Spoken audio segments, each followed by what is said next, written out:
films, and this one in particular I felt much more personal. Yes. And it really didn't have the chronology of the other films. And it seemed that not nearly as many films as say the story of films. Yeah. But, obviously there's still like 50 films. Yes.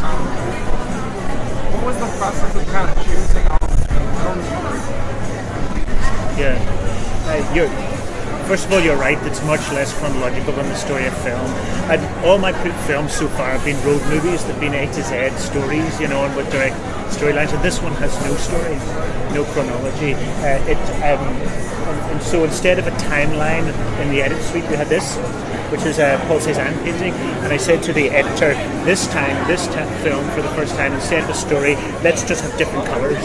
So each sequence in the film, you know, when we look at shyness or at violence or performative, I think each one of those was like a colour in a painting, you know. So it was quite different.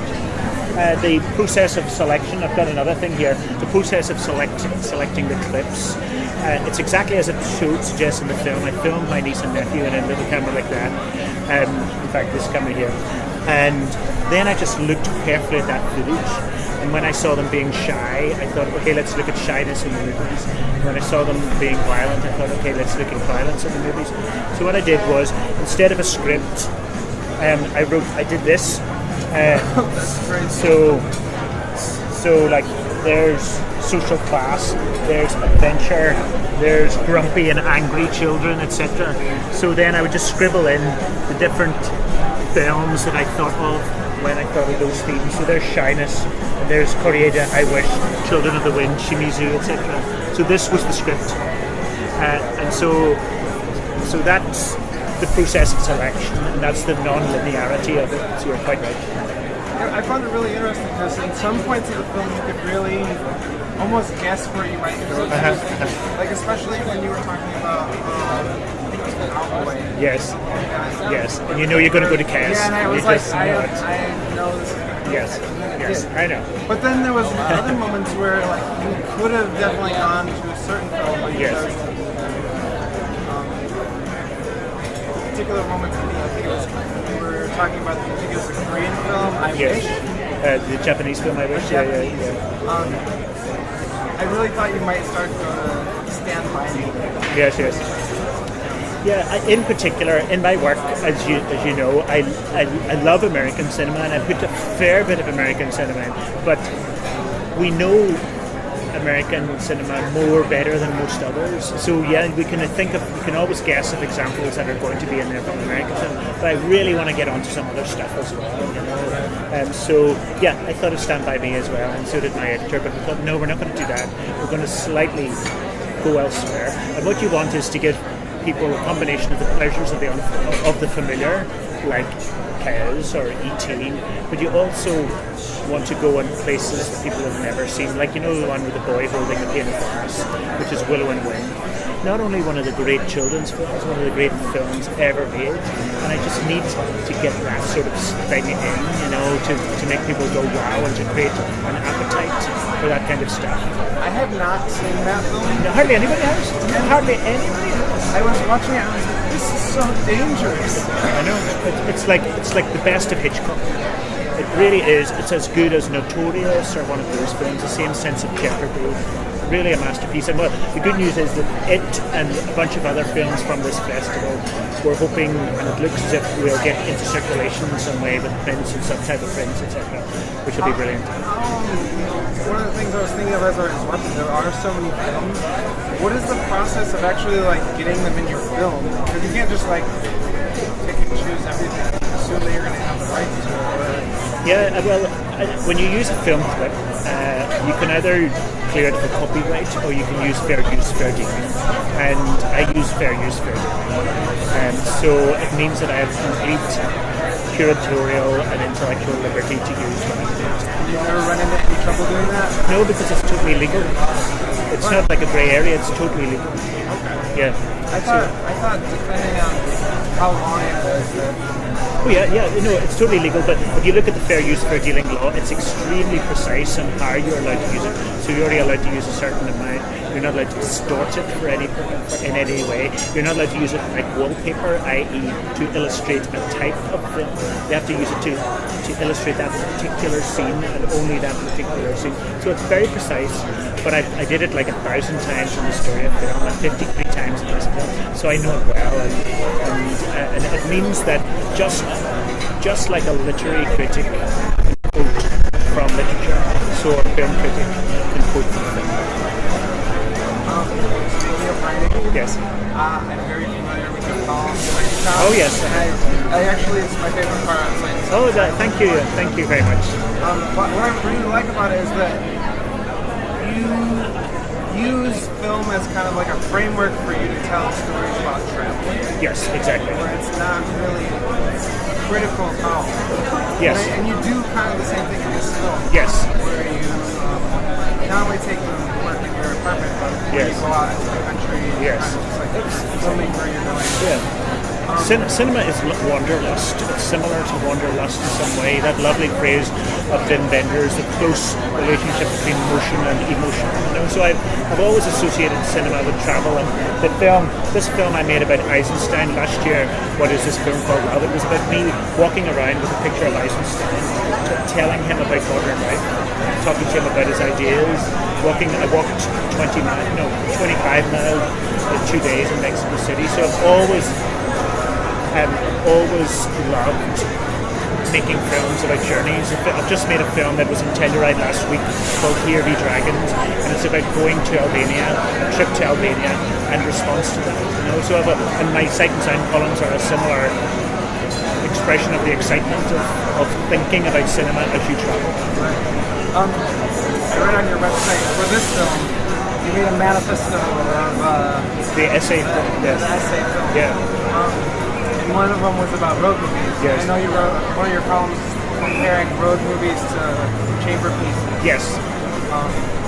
Do you feel like this essay films are chamber pieces?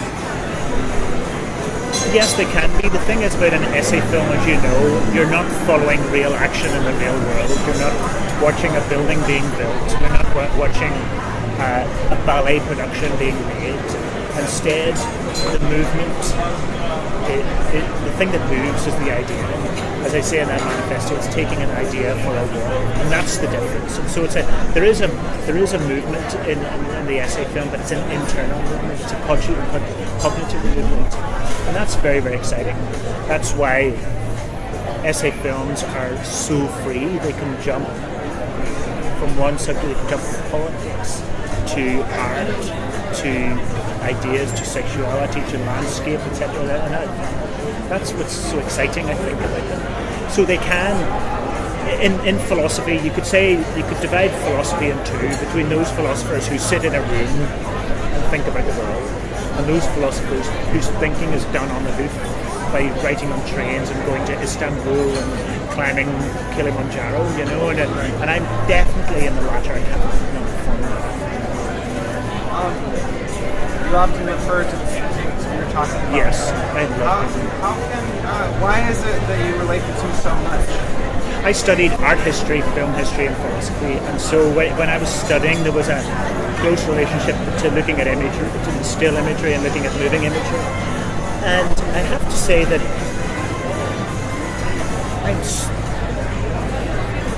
for me, painting is so intense. I'm so passionate about painting. It's almost like a profound erotic response to the painting. But Paul Cézanne's paintings of his wife just take my breath away, and I think that the joy of looking, as I get older, the joy of looking is probably the greatest joy in life, whether it's just people watching here or going to see art or see a book.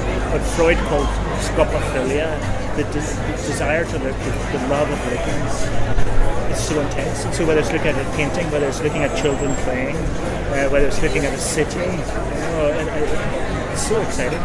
And now with cameras like that, we can record this looking, and the line, the most important line for me in the children's film is cinema makes things more than they seem.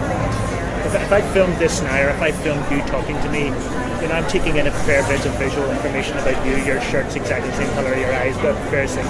But if you go away and I look back at that shot, there'll be all sorts of things that I didn't notice. And that's because when you rewind it and look at it again, you've got more time to notice little bits. And that's what cinema's so great at. Well, one of the things you arrive at in the film is you talk about it. Film is great at the moment. Yes. Children are really living in the moment. The moment, absolutely. And childhood is a kind of moment. It's just whoosh, it's there and it's gone. Is it something you arrived at after you were done getting towards the end of the film, or is that something you thought of when you were planning the film? That's a very good question. That's the best question I've been asked today, and I think the answer is it came towards the end. I knew I was fascinated by looking at the imagery of my own nephew and niece. I knew that I thought I saw a kind of world in their simple way. And then I started to ask myself, why does this move me so much? Why does this move me so much? I look at I don't have it here. This is me when I was 6 or 7, and I look at that silly little picture, and then I think we're all so sort of surprised when we see a picture of our childhood self, and I've talked about this before, but there's a brilliant essay by Roland Barthes about still photography, and he says this is not the star, this is light from a distant star. The star's already dead. My childhood is over. I will never be that boy again. The one place in the world that I cannot go is there. But the light is still travelling, and that's what movies do. And that's why Greta Garbo is dead, but the light is still travelling. Her movies are still there. That's one of the reasons why movies and childhood are quite similar, because both are dead in a way, and yet, unless you're a child, but yet they're sort of still alive in some flickering, luminous way. To move back to the essay film. Yes. When I think of the essay film, the first thing I think of is Chris Marker. Yes. And most people do. Yes. When I was watching this in particular, though, I was thinking of the essay film he did on Tarkovsky. Yes. Was that any type of inspiration for you when you were thinking about doing films like this? Yes, very much so. Chris Marker, I never met, but I used to get faxes from him, so which proved his existence, I guess. So my Albanian film and my Mexico film are extremely Marker-esque. This one is somewhat so, I would say, but the Mexican film, for example, is narrated by a woman, and she turns out to be me, and then I turn into a deer, all of which is very Marker-esque, that idea of the invented voice. Like when you think of Sans-Soleil, someone was like, he wrote me, that female voice, So that's very influenced by Marker. And what Marker taught all of us who are making the essay films is the fact that not only should the commentary not be a lecture from the pulpit, the commentary can be a fictional thing on top of a factual image track. And once you put a fictional soundtrack on top of a factual image track, you've suddenly got a massive, fascinating gap across which sparks can fly, like a metaphorical spark, poetic sparks. And that was a revelation. We're all in the shadow of that in some ways. Yeah. There's a specific moment in your film where I thought it could potentially be like a direct reference. Where you're talking about you're out in the wilderness and you have your camera just sitting out someplace. Yes. And there's an ox and you say, yes. Is this a dog or a cat? You have got a keen eye. When I watched that, you saw with that's a repeat of something that was already in the film, where one of the children in the Czech film, the blind children says, "Is this a dog or a cat?" And I wanted to repeat that. I'll tell you why. First of all, you're quite right. That's very Marker. But when you're making a film with no story, the danger is that the audience feels abandoned, because there's no storyline. So it's like I'm holding you by the hand and taking you with me through this film. And then occasionally I let go of your hand, and then I take your hand again to say, I'm still there, I'm still here in the background, don't worry, I haven't abandoned you. And by saying, is this a dog or a cat, that's me taking you by the hand and saying, I'm still behind the camera here, and I'm still trying to be playful. Right. It's neither a dog or a cat, obviously. But if I say, is this a dog or a cat, then hopefully it maybe brings a smile to your face, but it also reminds you that this is not a pure factual thing that you're watching. And in a way, it reminds you that these are the types of thoughts that kids have. Yeah, exactly. It's really quite childlike. And that's very nice that you mentioned that, because that's, for me, one of my favourite bits. Is this a dog or a cat? Don't be stupid, it's neither. And I made a film in Iraq. My first film with a big screen. There was a sequence we cut in the edit suite, and we called it the misrecognition sequence. So we would show one thing, and my commentary would say that it's something else. So we show a big bit of a kind of metal thing, and I say this is a horse. It's clearly not a horse, but it's fun to play with commentary to show that not only can commentary lie, it can be playful. Because it looks slightly like a horse, and people smile in recognition. Oh yeah, I thought it looked a bit like a horse too. It's almost like an ironic musical track or something. Yeah, totally ironic, totally undercutting the image, the relationship. I love, in none of my films has the commentary ever come first. The image always comes first, and then I'm sitting with you, we're looking together at this, and then I'm writing to the image. And that's why it's so you can undermine an image, or you can add another layer to it. I just filmed a nice, gentle street scene in Wrocław in Poland. It's a lovely, lovely scene, flowers. So you're looking at it, and I'm going to put it. This is the way it's going to work in the film.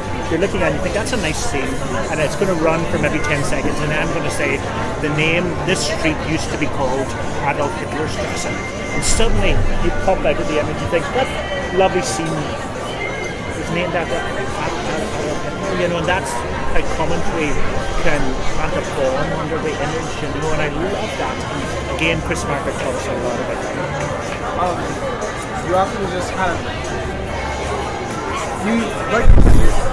shooting like a location, and you just kind of let the camera.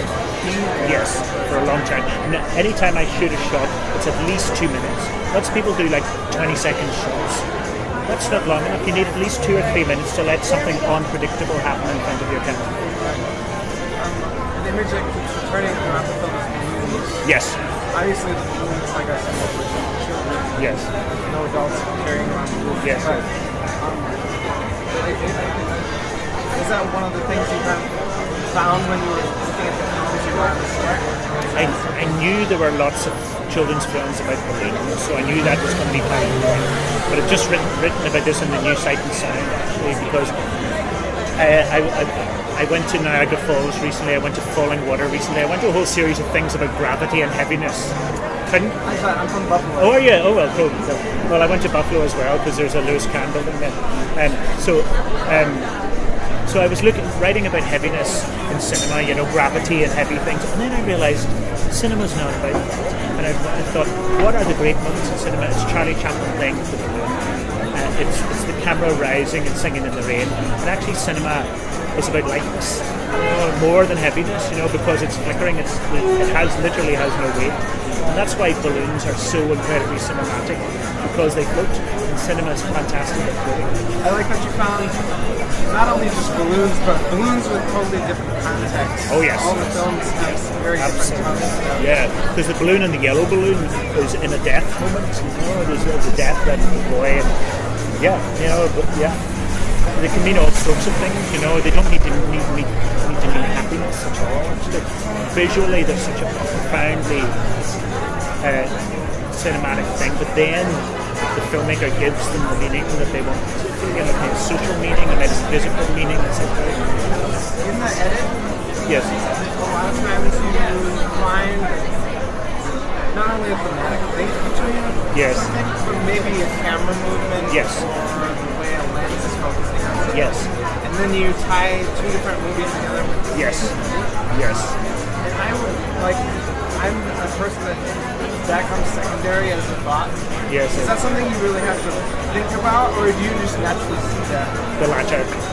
I don't have to think about that stuff at all. I'm not particularly good at words, but I am good at visual connections between things. You know, the sort of formal graphic matches, compositional matches, etc. And in the edit, we always call that stitching. You know, let's stitch these two together through some kind of visual bridge. When you're making a film like this that has no story, you have to find ways of connecting things to provide a kind of flow or a movement or a vector. But it's very easy for me, that stuff. You know, it's just so natural for me.